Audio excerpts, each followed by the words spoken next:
আল্লাহর পয়গম্বর সাহাবায়ে কেরামদেরকে বনি ইসরাইলের একটা ঘটনা শুনাইছেন।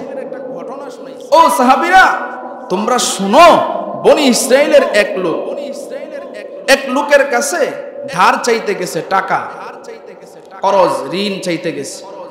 বনি ইসরাইলের ঘটনা নবী নিজে শুনাইতেছেন সাহাবায়ে কেরামদের। সাহাবায়ে কেরাম বললেন, পয়গম্বর বলেন, আমরা শুনি।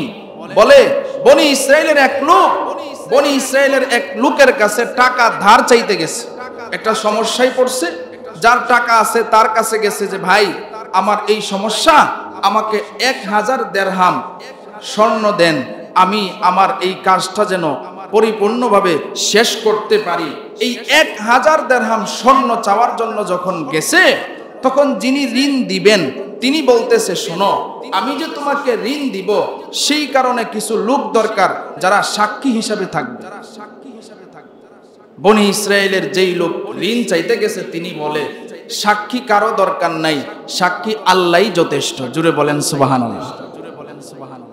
দুজন লোকে আল্লাহওয়ালা, কয় সাক্ষী আল্লাহই যথেষ্ট। আচ্ছা ঠিক আছে, যদি আল্লাহ যথেষ্ট হয় আলহামদুলিল্লাহ। দ্বিতীয় শর্ত, একজন জামিনদার দরকার। তোমাকে যদি আমি না পাই তাহলে আমার টাকা তো, আমার স্বর্ণ তো লাগবে। তখন তোমার পরিবর্তে যেন এমন একজন জামিনদার হয় যে তুমি না থাকলে, তোমার টাইম অনুযায়ী না দিতে পারলে সে যেন দিতে পারে। তখনও সে বলছে, ওয়াকাফা বিল্লাহি ওয়াকিলা, আমার উকিল হিসাবে আমার আল্লাহই যথেষ্ট। জুড়ে বলেন সুবহানাল্লাহ।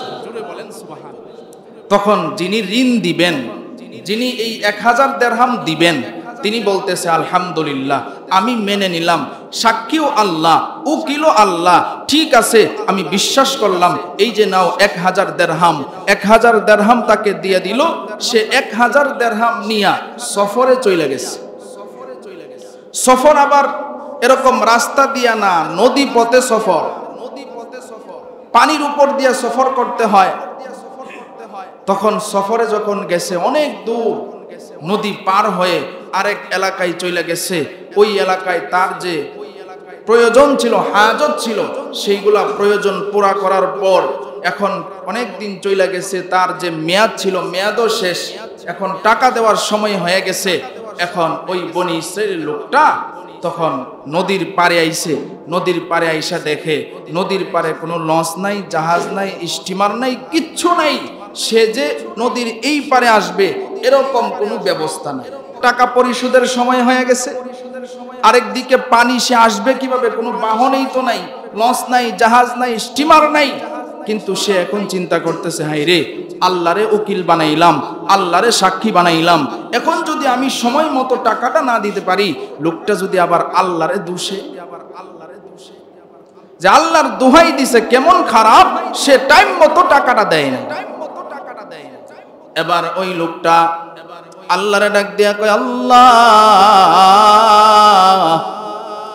সেই লোকটা তো আমারে সাহায্য করেছে, এখন তার কথা অনুযায়ী তার টাকাটাও তো আমাকে দিয়ে দিতে হবে।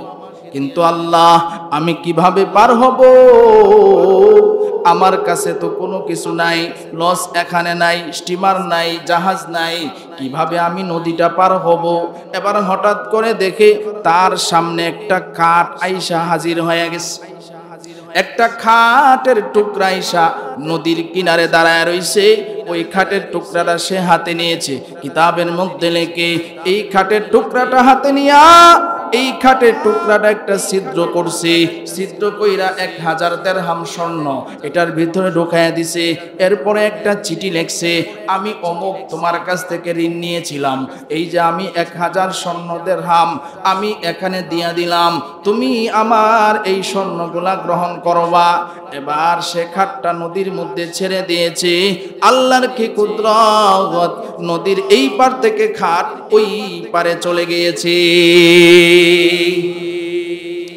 ওইদিকে যেই লোক ঋণ দিয়েছিল ওই লোকটা নদীর ওই পারে দাঁড়ায় আছে।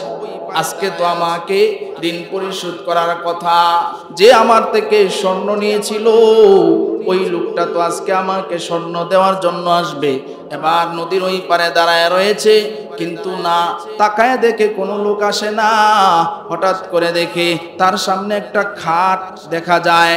তিনি চিন্তা করলেন, আমার বিবি রান্নার জন্য তো লাকড়ি দরকার, নদীর পাড়ে যেহেতু আমি খাটটা পেয়েছি, বাড়িতে নিয়ে যাই, এটা দিয়ে আমার বিবি রান্নার কাজ করতে পারবে। কুদরত কার? আরো জোরে বলেন কার? নিয়ত দুজনেরই সহিহ। আল্লাহ তাআলা ব্যবস্থা করে দিয়েছেন। এই লোক তো এই দিক দিয়ে পেরেশানি, হায় হায় আল্লাহ তোমার কাছে সাহায্য চাই, আমি খাটের ভিতরে স্বর্ণ দিয়ে দিলাম। আমি জানি আল্লাহ তোমার কাছে সাহায্য চাইলে তুমি বান্দারে ফিরাও না। ওগো রব, তোমার প্রতি বিশ্বাস রেখে আমি নিয়ত করলাম আর চেষ্টা করলাম। এবার খাট তো তার হাতে হাজির হয়ে গেল। সে লোক না পায়া এই খাট নিয়ে বাড়িতে চলে গেল। বাড়িতে যাওয়ার পর বিবিরে বলল, বিবি আমার রান্না করার টেনশন নাই, এই যে আমরা একটা খাট নিয়ে আসলাম, এটা কাটলে অনেক লাকড়ি হবে, চলো আমরা দুইজনে মিলে খাটি। এবার যখন লাকড়ি বানাইতে গেছে, যখন লাকড়ি বানাইতে চিরতে গেছে, দেখে একটা এরকম ছিদ্রর ভিতরে 1000 দিরহাম স্বর্ণ রাখা আছে। আবার স্বর্ণের সাথে একটা চিঠিও, চিঠির মধ্যে লেখা, আমি অমুক, এই যে তোমার স্বর্ণ আমার কাছে 1000 দিরহাম স্বর্ণ পাইতা, এই স্বর্ণটা আমার স্টিমার জাহাজ না পাওয়ার কারণে নদী আমি পার হইতে পারি না, এই জন্য আমি খাটের ভিতরে ভরে দিলাম। তুমি যদি পেয়ে থাকো তাহলে তোমার ঋণ আমি পরিশোধ করলাম, আমার প্রতি তুমি কোনো দাবি রাখবা না। লোকটা স্বর্ণগুলো পাইল আর সাথে সাথে সেজদায় পড়ে আল্লাহরে ডাক দিয়া কয়, আল্লাহ তুমি যদি কারো সাক্ষী আর উকিল হয়ে যাও তাহলে ওই বান্দার কোনো পেরেশানি নাই। জোরে বলেন সুবহানাল্লাহ। তো ওই লোক যখন 1000 দিরহাম স্বর্ণ পাইল তখন সে শুকরিয়া আদায় করলো। এখন যেই লোক ঋণ নিছিল সে তো চিন্তিত, কিন্তু ভরসা আছে আল্লাহর উপরে। কিছুক্ষণ পরে দেখে একটা স্টিমার আসছে, বলে ভাই আমার একটু নদীটা পার করে দাও।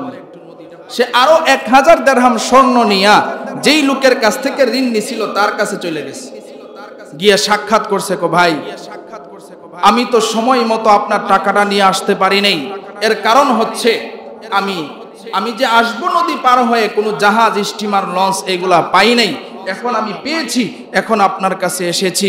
কিন্তু আমি খাটের ভিতরে 1000 দিরহাম স্বর্ণ আমি দিয়েছিলাম, আমি আল্লাহর প্রতি ভরসা করে দিয়েছিলাম যেন সময় মতো আমি আপনার কাছে আমার ঋণের পরিশোধটা করতে পারি, এই নিয়ত করে আমি পাঠাইয়া দিয়েছিলাম। আমি জানি না আপনার কাছে পৌঁছে কিনা। লোকটা হাসি দিয়ে বলে, আলহামদুলিল্লাহ, আপনি যেমন খাঁটি নিয়ত করেছিলেন আর আমিও যেমন আল্লাহর প্রতি ভরসা করে আপনাকে আমি ঋণ দিয়েছিলাম, এই জন্য হয়তো বা আল্লাহর কাছে কবুল হয়েছে।